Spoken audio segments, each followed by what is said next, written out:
Salut, c'est Thomas, toujours en direct de Cancun lors de la conférence des parties de la Convention 4 des Nations Unies sur les changements climatiques. C'est tellement long qu'on n'arrive pas à le dire. Et donc on rentre dans la deuxième semaine des discussions et on sent que les choses changent avec plus de monde aujourd'hui.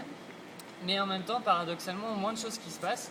En tout cas, c'est un peu ce qu'on a ressenti en tant que tracker ici. Moins accès à des informations. En réalité, il doit se passer énormément de choses, mais tout ça se fait à porte fermée.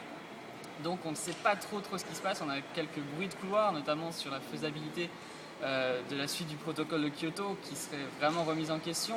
Mais est-ce que ce sont des positions de négociation? Est-ce que c'est la réalité? C'est très difficile à savoir. Ceci dit, il s'est passé quand même quelque chose ce matin, c'est que dans une conférence de presse, la Chine a annoncé qu'elle était prête à s'engager à réduire ses émissions de façon contraignante dans le cadre d'un accord contraignant, ce qui est la première fois, en tout cas annoncé comme ça. Et alors, est-ce que c'est un hasard ou bien une réaction?